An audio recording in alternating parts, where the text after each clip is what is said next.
But my personal philosophy is my morality and my spirituality is for me. It's not something I go around inflicting on other people and telling them how they should behave. People are different. People have different experiences. And I don't let those things get in the way of how I evaluate other people. There's a lot of bitterness, acerbity and confrontation, and people don't want to talk to each other. I mean, I don't know how real that is of actual people. I'm talking, I suppose, about how the media landscape seems to present information. When I'm around people, I don't sense, oh wow, these guys are really tied up in Brexit or Trump or whatever. It doesn't seem that relevant to ordinary people. How are we supposed to take these ideas on board? They're sort of almost too vast for us. I start to wonder, who is it that's involved in this stuff?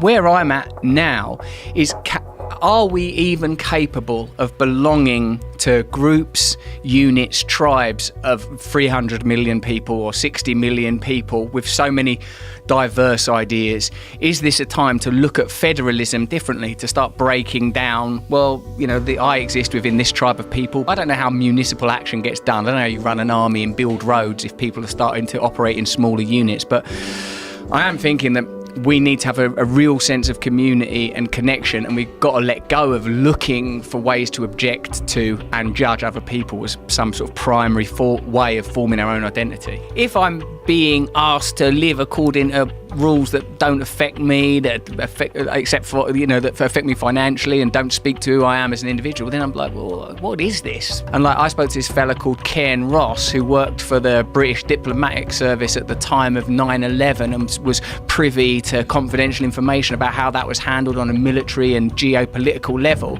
And he said, he's come away from that thinking, well, these institutions function and in a totally corrupt way to pursue their own objectives. Disingenuity and dishonesty is just part of the system. And it was him that made me think about anarchism in a different way, saying that the assumption that people, if they were not tightly governed with big government and huge control, would go around murdering each other and raping each other, simply not true. That's one of the means by which the state continues to justify its existence. That if you are really interested in changing the world, you have to participate in systems that are outside of it, set up new ideas. Don't worry about trying to smash this one down with a hammer. It will atrophy on its own. I feel that one of the great problems we've had is that philosophically we have overvalued materialism, rationalism. So if you prioritise rationalism and organisation, which obviously has a lot to offer, the organisation of resources is incredibly and hugely important, you forget that a huge part of the human experience is nothing to do with that. AI will build systems that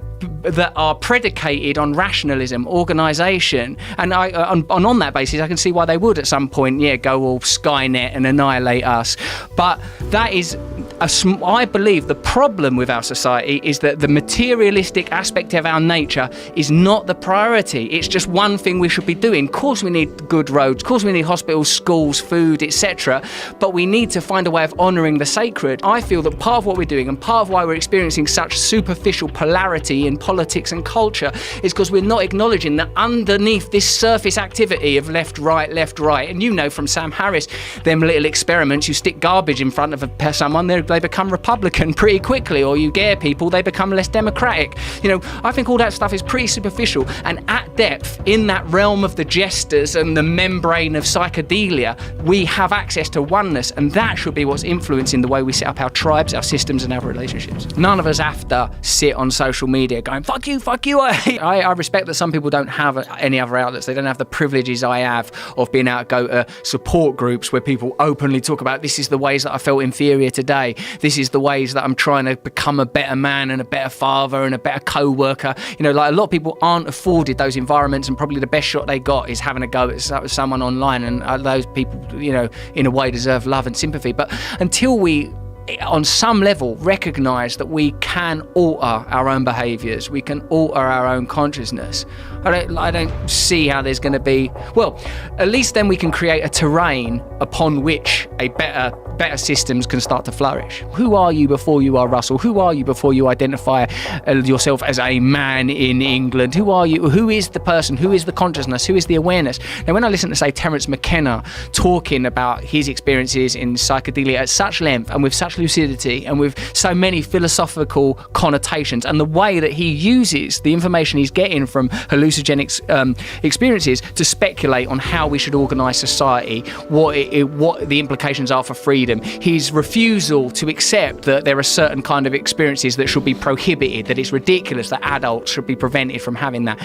I'm fascinated, but I'm also, I suppose, part of my bias is I love anything that gets me out of my head. I feel a tremendous sense of relief, whether it's through meditation or even sport or sex, being relieved of the burden of the constantly thinking mind. But when I hear like those vivid descriptions of DMT realm or ayahuasca realm, I think something in me hungers for that, hungers for it. I suppose what prophets do, like whether it, when a prophet returns from whether it's the burning bush or the cave, they come back and they say, all this stuff that you're taking seriously is not real. There's this other realm, start prioritizing it, or you are going to live in hell on earth. You're going to be governed by your materialistic drives, your sexual drives, and it's going to imprison you.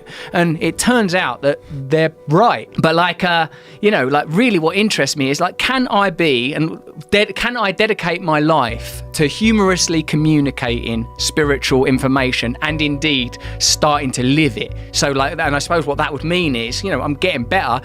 I'm not a person who's obsessed with porn or sex or drugs or whatever, to become it. Not everyone needs to build sort of empires or entertainment industries or whatever, but all of us are on some journey to self-actualization and realization, as individual as our fingerprints and as natural as a seed turning into a tree. And if we don't have a way of accessing that, no wonder we're dissatisfied. No wonder there's an opioid epidemic. No wonder people are bored and angry and lonely. And when we're thinking about how do we organise our systems, that our awareness of that energy, accessible to all of us, should be paramount in our understanding of how we organise.